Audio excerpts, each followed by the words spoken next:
Yes, Redison TV kwoli webale kubanga okyagoberera yonna gy'osinzira okubanga gy'otulabira kyokola kya mutawana nnyo gw'atambula naffe ku mukutu ogwa Redison TV nawe atanaba kubanga osubscribinga kkirira wansi awo olaba ekigambo subscribe kikwateko kwata kade aka notification obeere nga tomisinga nsonga yonna. Waliwo wano breaking news amawulire genjagala okubanga nguwa gwagoberera omukutu gwaffe ogwa Redison TV.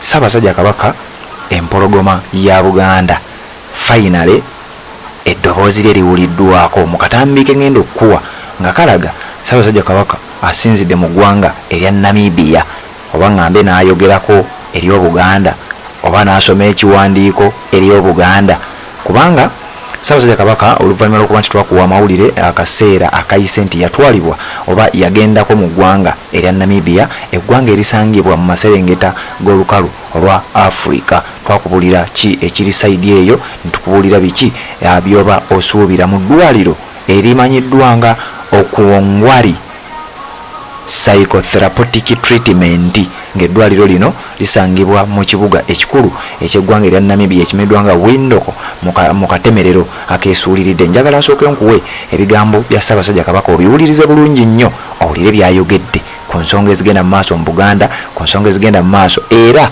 njagala obitwale bulungi. Nsobola okusharinga, genda otuwe share otwate link eno giteeke mu WhatsApp groups ez'enjawulo abantu bafune amawulire. Ssaabasajja Kabaka bw'ati bw'ayogedde mu ngeri yonna gye njagala obeere nga okiwulira. Muwuliriza nzije tubeere nga ate tweyongerayo n'ensonga endala. Mbalamusizza abantu baffe mwenna. Nze Ssaabasajja Kabaka nga nsinziira wano we twajja okuwummulako n'okujjanjabibwa nga tugendera ku magezi g'abasawo nga bwe gaatuweebwa. Tubadde tumaze akabanga nga tetubawulizaako, nga tugoberera ebiragiro by'abasawo ebyatujja ku mirimu egisinga obungi. Embeera y'obulamu bwaffe egenda etereera era tusuubira okudda ku butaka mu biseera ebitali byawala nnyo. Twebaza Katonda atukuumye era n'Obuganda olw'okutusabiranga bulijjo ate n'obutaggwaamu ssuubi wakati mu kusoomoozebwa okw'amaanyi ddala. Twebaza Katikkiro, baminisita n'abaami ba Kabaka bonna olw'okusigala nga batambuza emirimu gy'Obwakabaka mu kiseera nga tetuli mu nsi. Ebigenda mu maaso byonna tubigoberera era twebaza Obuganda olw'obujjumbize mu mirimu gy'Obwakabaka. Twebaza abantu baffe abagoberedde empisa, obuwangwa, ennono n'obulombolombo mu kiseera kino ekizibu ddala. Nga bwe tutera okwogera bulijjo, amaanyi gaffe gali mu kwegatta. Tukubiriza abantu baffe okusigala nga bali bumu. Mukama abakuume. Ebigambo bya Ssaabasajja Kabaka kansuubire obiwulidde. Ngezezaako okusikira ekifaananyi kino naye ekisinga obukulu bye bigambo bw'atyo bw'ayogedde oluvannyuma lw'akabanga. Kakati gwegenda mu comment section ombuulire ekyoyogera ku nsonga eno. Ababadde babanja Kabaka simanyi oba banaaba bamativu ne video eyo nti kakati Ssaabasajja Kabaka ayogeddeko gye bali. Naye jjukira bino byonna we bijjidde mu nnaku ntono nnyo ezaakayitawo nga Katikkiro Charles Peter Mayiga amaze okuba nga afuluma eggwanga erya Uganda n'agendako eweeru w'eggwanga mu ggwanga erimu nga holiday oba okuwummulako okubeera ng'ate emirimu agiwummulamuko. Olumaze okufuluma abantu boogedde era ebigambo ebirala naye nze ogwange gwakkuwa byonna ebiba bivaayo. Kakati ssaawa zino Ssaabasajja Kabaka avuddemu eddoboozi bye bigambo byensobodde okubanga nkuwa kakasa akatambi ako ogenda kukalaba mu bitundu oba ku mikutu egyenjawulo naye nga wano ku Redzone TV ogwaffe gwegwo gwakukuleetera nsonga ng'ezo n'obeera ng'omanya atanaba kubanga osubscribinga kkirira wansi awo olaba ekigambo subscribe kikwateko kwata kadde ka notification tubeere nga tutambula ffenna mu ggwanga erya Namibia Ssaabasajja Kabaka gye yalaga emyezi gibadde gitambuliridde olw'ensonga nti gwali mu mwezi ogwokutaano nga gwakatandika zaalinga ennaku z'omwezi 12 ekifaananyi ne kifuluma nga kiraga nti Ssaabasajja Kabaka ali mu ggwanga erya Namibia.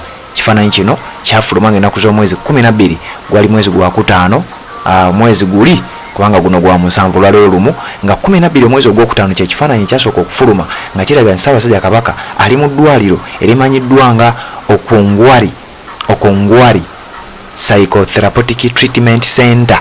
Eddwaliro lino nga lijjanjaba abalina obulemu ku mitwe era nga lyatandikibwa omusajja Omujamani nga kiraga obanga waliwo ebigambibwa mbu Ssaabasajja Kabaka yandibanga alina obuzibu ku mutwe abamu bakyanguyo kyogera direct naye nze kinkaluubirizaamu nti baamusuula eddalu. Kakati oluvannyuma lw'ebbanga eryo lyonna ebibadde bivaayo mubadde mubiraba ebibadde byogerebwa mubadde mubiraba olwaleero ng'ennaku z'omwezi lumu mwezi gwa musanvu omwaka 2024 Ssaabasajja Kabaka bw'atyo avuddeyo n'ekiwandiiko ekyo. Atamanyi ggwanga erya Namibia gye liri, eggwanga eryo liri mu maserengeta ga lukalu lwa Africa. Eggwanga lya Namibia liri eri wansi liriraanye eggwanga lya South Africa, liriraanye eggwanga erya Botswana, liriraanye eggwanga erya Zambia, liriraanye eggwanga erya Angola. Bannayuganda bangi abadde tebamanyi ddwaliro eryo. Njagala kuddamu nkuwa akatambi kano nkakwongere nga Ssaabasajja Kabaka alina kyayogera ku nsonga ezigenda mu maaso n'ebyowulidde ayogera. Njagala kuddamu kubeera nga mbikuwa gwagoberera omukuto gwa Redzone TV tubeere nga ate tutambula ffenna. Atanaba kubanga osubscribe nga nyongera okukujjukiza nti kkirira wansi awo olaba ekigambo subscribe kikwateko kwata ku kadde aka notification kakuyambako okubeera nga ate tomisinga nsonga yonna. Wuliriza ebigambo bino kanziremu mbikuwe nzije ate tubeere nga tuwuliziganya mu updates eziddako. Mbalamusizza abantu baffe mwenna. Nze Ssaabasajja Kabaka nga nsinziira wano we twajja okuwummulako n'okujjanjabibwa nga tugendera ku magezi g'abasawo nga bwe gaatuweebwa. Tubadde tumaze akabanga nga tetubawulizaako nga tugoberera ebiragiro by'abasawo ebyatujja ku mirimu egisinga obungi. Embeera y'obulamu bwaffe egenda etereera era tusuubira okudda ku butaka mu biseera ebitali byawala nnyo.